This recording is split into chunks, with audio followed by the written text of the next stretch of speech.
চোখ বাঁধা হলো। বুলেটের প্রথম লাঠি রক্তাক্ত করল তার মুখ। ফ্যাটলানো সূর্যরা লালা রক্তে একাকার হলো। জিভ নড়তে দুটো দাঁত ছড়ে পড়ল কংক্রিটে। মা, মা গো! চেঁচিয়ে উঠল সে। 555 মার্কা খাওয়া একটা সিগারেট প্রথম স্পর্শ করল তার বুকে। পোড়া মাংসের উৎকট গন্ধ ছড়িয়ে পড়ল ঘরের বাতাসে। জ্বলন্ত সিগারেটের স্পর্শ তার দেহে টসটসে আগুনের মতো ফসকা তুলতে লাগলো। দ্বিতীয় লাঠিতে ধনুকের মতো বাঁকা হয়ে গেল তার দেহ। এবার সে চিৎকার করতে পারল না। তাকে চিৎ করা হলো।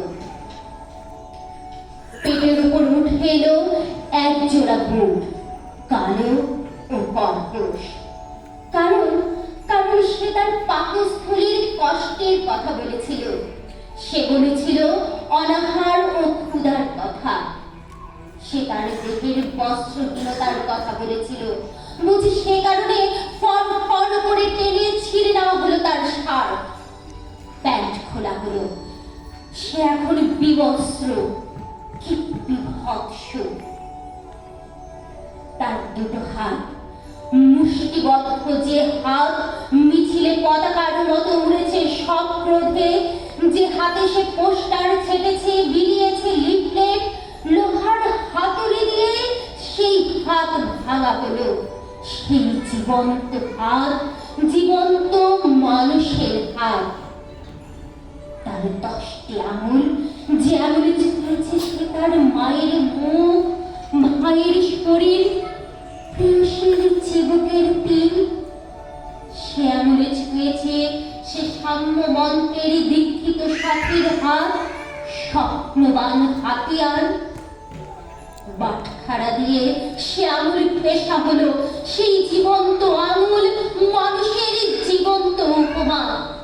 লোহার সারাশি দিয়ে একটি একটি করে উপড়ে নেওয়া হলো তার নির্দোষ নখগুলো। কি চমৎকার লাল রঙের রক্ত! সে এখন মৃত। তার শরীরে ফোকা ফোকা কৃষ্ণচূড়ার মতো ছড়িয়ে পড়ছে রক্ত, তাজা লাল রক্ত।